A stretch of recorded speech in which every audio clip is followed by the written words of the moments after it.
Hello, how's it going? Welcome back. I didn't intend to make this video.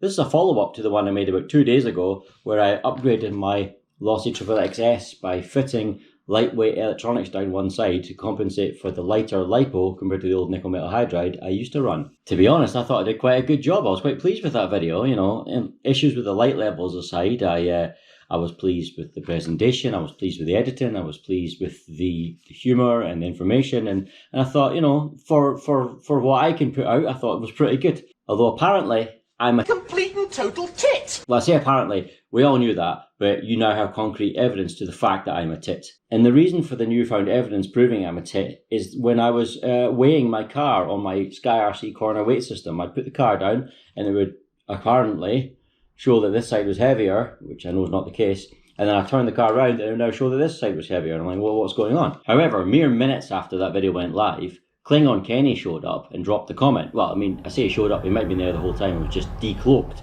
but he dropped this comment. Operator error. That isn't the left-hand side. It's the front right and rear left crossweight.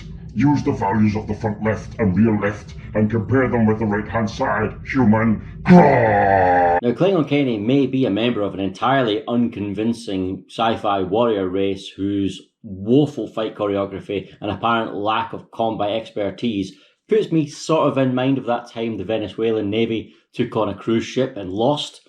But he does know what he's talking about because he is the current GT12 champion at my club. It turns out my older design weight system doesn't show left to right weight balance, which I thought it did. Now, in my extremely limited defense, I've never read the instructions and I only ever used that thing once. When I built my Schumacher Atom 2, which I was only concerned at that point with front to rear ballast, which this thing does show, but also overall weight, because GT12 in the UK is ran to a minimum of 950 grams. I needed to make sure I could get close to that or make sure I wasn't over that. And the reason I wasn't fussed about left to right balance is on the Atom 2, the servo is almost on the centre line, but slightly to one side, slightly to the right. Behind that, the speed controller and the receiver are, they're down the centre line, side by side. The speed controller is on the left, which is slightly heavier than the receiver, which slightly offsets the fact that the servo is slightly to the right in front of them. But after that, every heavy part, so the central mid-brass weight, the battery and the motor are all perfectly down the centre line. So within a fraction, it was going to be the same left to right. So I never paid attention to that. I was looking at what front to rear, because you can move the battery forward and back, and also overall weight, as I said. So there's my defense. It's very, very flawed and there's holes in it, but that's all you're getting.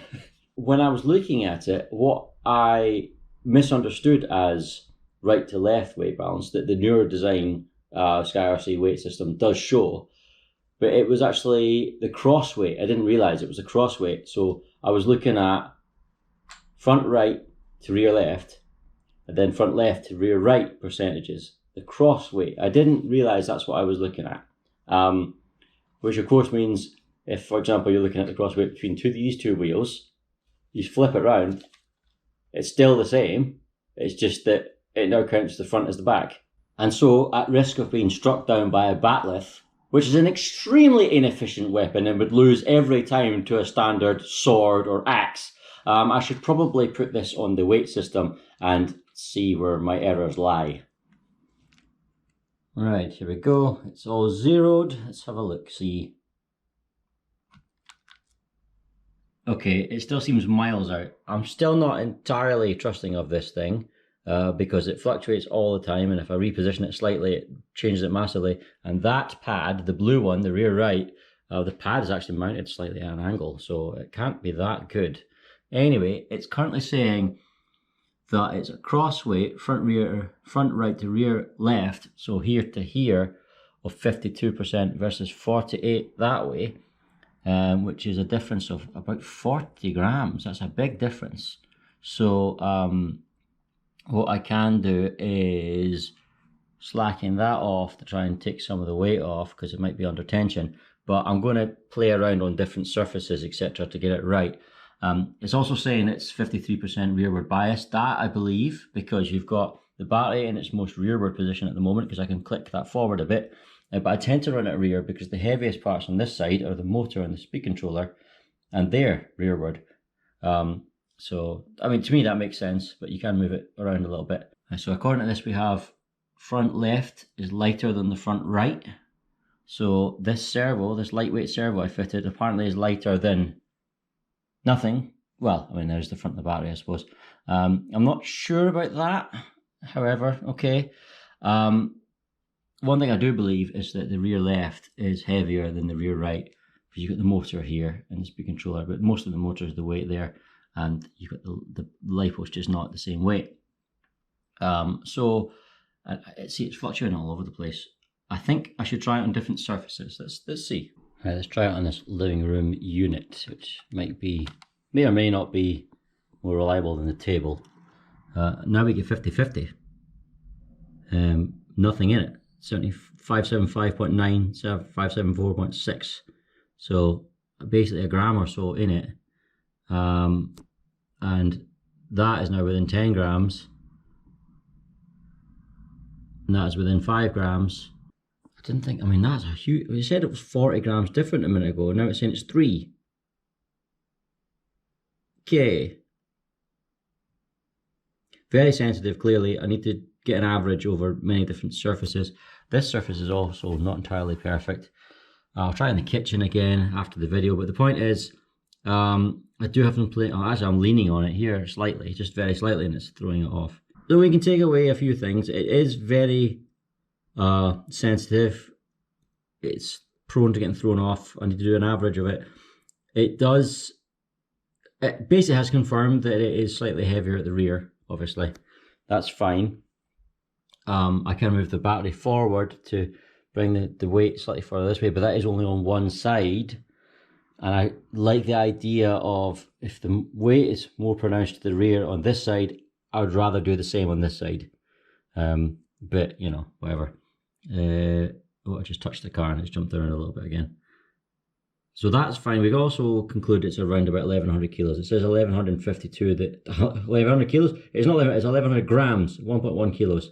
1.152 at the moment. But if I breathe on it, it changes. So, but it's around, that's about right, yeah. It's, according to this now, it's really close. It's really not far off at all. See, this to me makes a lot more sense. Because what we're looking at now is front left is fractionally heavier than front right, which is the opposite from last time. That makes sense because the servo is on the front left and there's a little gap and only the little bit of the LiPo weight is in line with the servo. So that to me makes a lot more sense.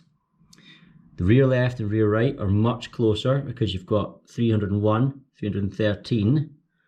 Now obviously that is lighter than the old speed controller, but the LiPo is still a great deal lighter than the nickel metal hydride. So that, I believe, I'm much more inclined to believe this reading on this unit than I was the previous readings on the table.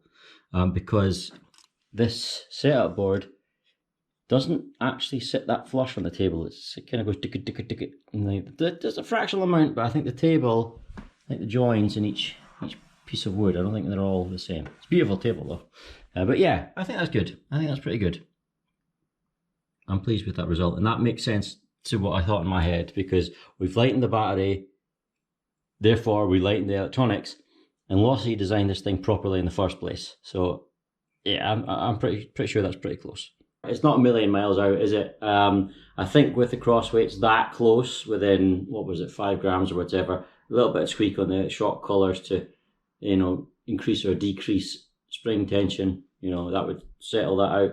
I still need to go over the whole thing and make sure that it's all the same anyway. Like, for example, the wear, I think it's on the front left, suggested on the tyre wear, suggested the camber wasn't quite sufficient on that tyre, whereas the rest of them were much closer. So there is a little bit of tweaking needed, but I think it's a lot closer than it initially looked when I poorly measured it 2 days ago. So there we are, my loss is a lot closer than it initially seemed, and I do apologise for the mistakes I made, and please feel free to join Klingon Kenny's discussion on that video and call me a tit in the comments. That's absolutely fine. And to Klingon Kenny I say thank you very much for the advice, and may the force be with you.